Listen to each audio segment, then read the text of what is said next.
Hello दोस्तों, मेरे इस नई वीडियो पे आपका बहुत बहुत स्वागत है। आज मैं आपको सुनाऊंगी एक विधवा स्त्री की इमोशनल कहानी। अगर आपको ये कहानी अच्छा लगे तो प्लीज़ मेरे चैनल को सब्सक्राइब और लाइक ज़रूर करिएगा, और हाँ, अपने दोस्तों के साथ शेयर करना ना भूलिएगा। तो चलिए शुरू करते हैं इस कहानी को। हमारे समाज में विधवा स्त्रियों की कितनी भयंकर स्थिति तथा विडंबना होती रहती है। आए दिन कोई न कोई स्त्री विधवा होती है। ऐसी हजारों विधवाएं समाज में फैली हुई है, कुरीतियों की शिकार बनती है। समाज में एक विधवा स्त्री को कुछ भी महत्व नहीं दिया जाता, उससे अंधेरे में रहने को छोड़ दिया जाता है।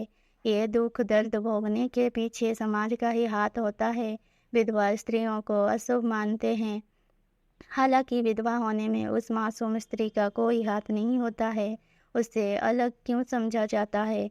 समाज में विधवा स्त्री के बारे में कितनी बातें फैलाई जाती है। उससे घर के बड़े छोटे बात बात पर अपमानित करते हैं। ये एक स्त्री का घोर अपमान है।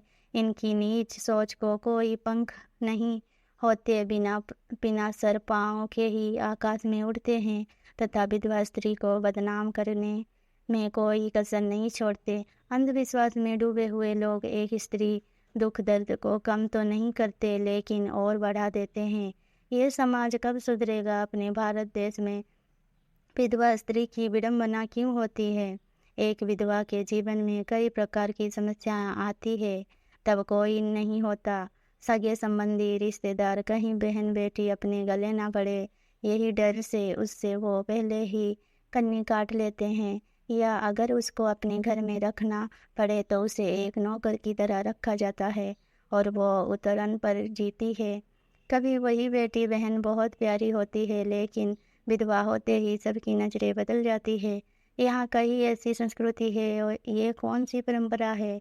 हौसला अफजाई सभी करते हैं, कहते हैं अब अपने बाल बच्चों की ओर ध्यान दो, तुमको हौसला रखना चाहिए। दुख तो उसे संभालने की शक्ति भी ईश्वर देगा, और कम ज़्यादा हुआ, ज़रूरत पड़ी तो हम तुम्हारे लिए कभी भी तैयार रहेंगे। कम से कम साल भर लोग रिश्तेदार ऊपर ऊपर फ़ोन करके या आकर धीरज बांधते हैं। उसके बाद सच्ची विधवा स्त्री की परीक्षाएं शुरू होती है। किसी से या सरकार से मदद की अपेक्षाएं करती है, लेकिन वो सफल नहीं हो पाती। दत्परों के चक्कर पर चक्कर लगाकर थक जाती है। तब सभ्य समाज के लोग उसका साथ देने से घबराते हैं, कहीं विधवा स्त्री के साथ जाने से हमारी बदनामी ना हो जाए, तथा छिप छिपा कर उसकी मदद के बदले इज्जत का सौदा करने में नहीं हिचकिचाते।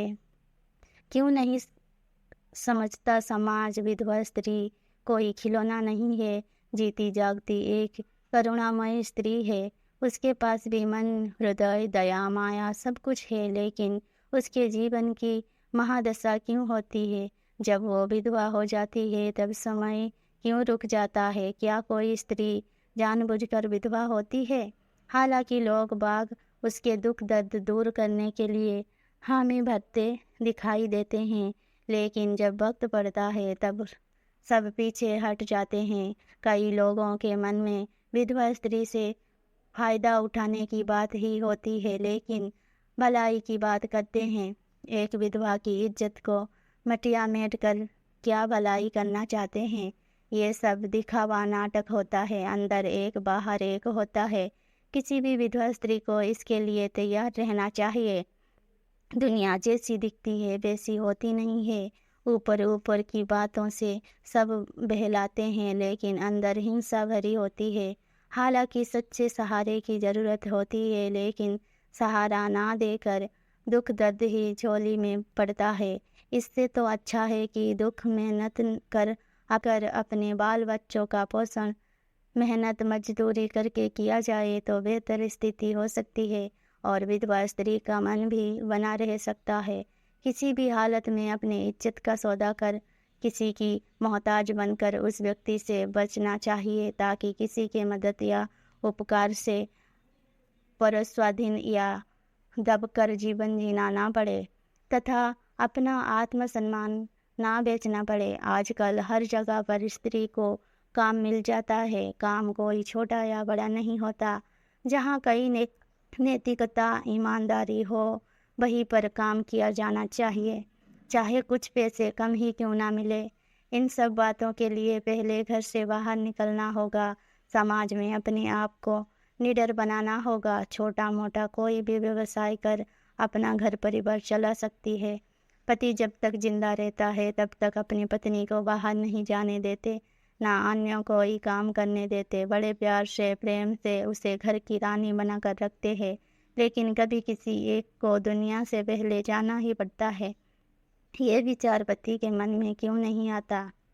وہ پتنی بال بچوں کے لیے کیوں نہیں کچھ سوچتے؟ کم سے کم کچھ بیمہ جیسی یوجنائیں یا بینک بیلنس یا گھر بار پراپرٹی کچھ کر کے جانا چاہیے۔ نہیں تو پتنی کو پہلے سے ہی باہر کی دنیا دکھانی چاہیے، اسے پہلے ہی بڑھاوا دے کر کام کاج ویوسائے سکھانا چاہیے۔ مگر کچھ سوچے سمجھے آگے کی سوچ پتی لوگوں کو نہیں ہوتی۔ اگر اس کی اچانک مرتیو ہو جاتا ہے تو خامیازہ پتنی کو ہی بھگتنا پڑتا ہے۔ جس ودھوا استری کو نہ نوکری ہے، نہ پینشن ہے، نہ پراپرٹی ہے، ایسی عورت کیا کرے گی؟ والی استھتی سے ظاہر ہے وہ کتنی پریشان رہتی ہوگی۔ جو اچھے گھر سے ہو، جس نے کبھی پہلے باہر کام نہ کیا ہو یا کبھی باہر کا ویوہار نہیں کیا ہوگا، اس ودھوا استری کو کتنی ٹینشن ہوتی ہوگی۔ پتی تو ایک ہی بار اسے ودھوا کر چلا جاتا، لیکن وہ استری سنسار میں کئی بار مرتی ہے۔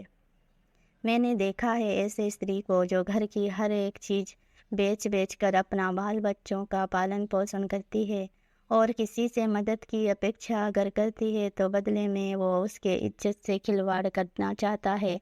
نیت صاف نہ ہونے کے کارن نظر اس کی جوانی پر ہوتی ہے۔ ان سب باتوں سے پریشان ہو کر اسے گنہگار سا لگتا ہے۔ اس ودھوا استری نے گھر میں ہی کھانا بنا کر اسکول کالج کے بچوں کو تتھا آفس کے لوگوں کو کھانا کھلایا، اسی سے اس کی آمدنی بڑھتی گئی اور وہ اپنا پریوار کا پالن پوشن کرتی گئی۔ اسے سامان لانے بازار جانا پڑتا، سبزیاں تتھا کرانہ سامان ہر روز ہی لانا پڑتا تھا۔ نہ جاتی تو کون لا کر دیتا؟ بچے بھی تو چھوٹے تھے۔ وہ سندر ہونے کی وجہ سے سندرتا ہی اس کے جیون کا کال بن گیا تھا۔ استری کے نزدیکی لوگ، اڑوسی پڑوسی جب باہر جانے لگی یا کوئی پروش سے بات کر لی ہو تو اسے دیکھ کر من گڑھت باتیں سوچنا شروع کر دیتے ہیں۔ پروش کا تو جانے ہی دو، کچھ استریاں ہی ایسا کرتی ہیں۔ یہ بہت ہی شرم کی بات ہے۔ ایک استری ہو کر دوسرے استری کا درد نہیں جان سکتی، اس کی مجبوری نہیں سمجھ سکتی، جیسے وہ اس کے پتی یا بھائی کو بھگا کر لے جانے والی ہے۔ اتنی گندی وچار دھارا دیکھنے کو ملتی ہے۔ ادھر پہاڑی ادھر کھائی جیسی استھتی ایک ودھوا کی ہوتی ہے۔ ان کا جینا مشکل ہو جاتا ہے۔ یہ کلوشت بھاونائیں پتہ نہیں سماج سے کب ختم ہوگی اور ایک ودھوا کے کب اچھے دن آئیں گے۔ ہمیں چاہیے کہ ایک ودھوا استری کی سچے من سے مدد کر اسے سچا مارگ دکھا کر اس کا حوصلہ بڑھائے۔ وہ ودھوا استری کوئی بھی ہو سکتی ہے، اپنی ماں، بہن، بھابھی، پڑوسی، سمبندھی یا متر۔ آج دوسری استری پر وقت کی مار پڑی ہے تو کل وہی مار ہم پر بھی بھاری پڑ سکتی ہے۔